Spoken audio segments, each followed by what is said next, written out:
ನಮಸ್ಕಾರ ಸ್ನೇಹಿತರೆ, ನಾನು ನಿಮ್ಮ ಲೋಕೇಶ್ ಕಲ್ಕುನಿ. ಸ್ನೇಹಿತರೆ, ಇವತ್ತು ನಮ್ಮ ಜೊತೆ ಇದ್ದಾರೆ ನಮ್ಮ ಆತ್ಮೀಯರು ಹಾಗೂ ಪೊಲೀಸ್ ಪ್ರಭು ಎಂದೇ ಖ್ಯಾತಿಯಾಗಿದ್ದಾರೆ ಹಾಗೂ ಜನಸ್ನೇಹಿ ಪೊಲೀಸು ಹೌದು.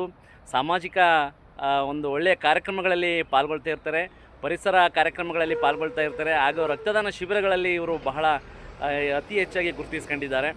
ಇವರು 2018ರಲ್ಲಿ ಅಂದರೆ ನಮ್ಮ ಮಳವಳ್ಳಿಯ ರಕ್ತದಾನಿ ಸೇನಾನಿಗಳು, ಅದರಲ್ಲಿ ಆ ಪಾರ್ಟಲ್ಲಿ ಇವರು ಕೂಡ ಒಬ್ಬರಿದ್ದರು, ನಮ್ಮ ಪ್ರಭು ಸರ್ ಅವರು.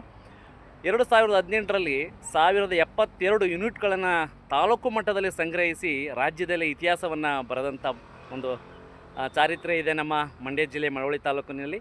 ಅದೇ ಥರವಾದ ಮತ್ತೊಂದು ಇತಿಹಾಸವನ್ನು ಕ್ರಿಯೇಟ್ ಮಾಡಲು ಮುನ್ನುಗ್ತಾ ಇದ್ದಾರೆ ನಮ್ಮ ಮಳವಳ್ಳಿಯ ರಕ್ತದಾನಿ ಸೇನಾನಿಗಳು. ಅದರಲ್ಲಿ ನಮ್ಮ ಪ್ರಭು ಸ್ವಾಮಿಯವರು ಕೂಡ ಸಹ ಒಬ್ಬರಾಗಿದ್ದಾರೆ.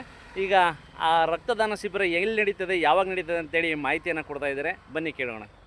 ಎಲ್ಲರಿಗೂ ನಮಸ್ಕಾರ. ಒಬ್ಬ ಮನುಷ್ಯ ಉಳಿಬೇಕಾದ್ರೆ ಒಂದು ತುರ್ತು ಸಂದರ್ಭದಲ್ಲಿ ರಕ್ತ ತುಂಬ ಅವಶ್ಯಕತೆ ಇರ್ತದೆ. ಕೆಲವು ರಕ್ತ ಕೊಟ್ಟರೆ ನಾವು ಹೆಲ್ತ್ ಪ್ರಾಬ್ಲಮ್ ಆಗುತ್ತೆ, ಅದು ಇದಂತ ತುಂಬ ತಪ್ಪು ಪರಿಕಲ್ಪನೆ ಇಟ್ಕೊಂಡಿರ್ತಾರೆ. ದಯವಿಟ್ಟು ರಕ್ತದಾನ ಮಾಡಿ. ರಕ್ತದಾನ ಮಾಡಿದ್ರೆ ನಮ್ಮ ಹೆಲ್ತ್ ಚೆನ್ನಾಗಿರ್ತದೆ ಮತ್ತು ಇನ್ನೊಬ್ಬರು ಜೀವ ಉಳಿಸೋದಾಗುತ್ತೆ. ನಾನು ಇದುವರೆಗೂ 49 ಬಾರಿ ಕೊಟ್ಟಿದ್ದೀನಿ. ಇದುವರೆಗೂ ನನಗೆ ಯಾವುದೇ ರೀತಿ ತೊಂದರೆ ಆಗಿಲ್ಲ. ಆದ್ದರಿಂದ ಪ್ರತಿಯೊಬ್ಬರು ರಕ್ತದಾನ ಮಾಡಿ ಇನ್ನೊಂದು ಜೀವಕ್ಕೆ ದಾರಿದೀಪ ಆಗಿ.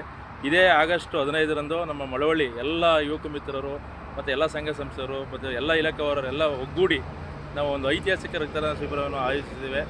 ದಯಮಾಡಿ ಪ್ರತಿಯೊಬ್ಬರು ಈ ಕಾರ್ಯಕ್ರಮಕ್ಕೆ ಬಂದು ಭಾಗವಹಿಸಿ ರಕ್ತದಾನ ಮಾಡೋ ಮೂಲಕ ಒಂದು 100 ಜನಕ್ಕೆ ಜೀವ ದಾನ ಮಾಡೋ ಮುಖಾಂತರ ಕಾರ್ಯಕ್ರಮ ಯಶಸ್ಸುಗೊಳ್ಳಬೇಕು ಅಂತ ಎಲ್ಲರಿಗೂ ಈ ಒಂದು ಮುಖಪುಟ ಮುಖಾಂತರ ವಿನಯಪೂರ್ವಕ ಬೇಡ್ಕೊಳ್ತೇನೆ.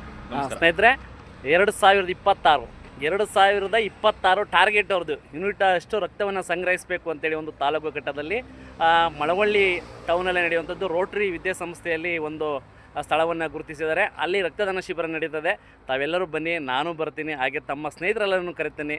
ನಮಸ್ಕಾರ ಸ್ನೇಹಿತರೆ. ಮಹಾದಾನ, ರಕ್ತದಾನವೇ ಮಹಾದಾನ. ನಮಸ್ಕಾರ ಸ್ನೇಹಿತರೆ.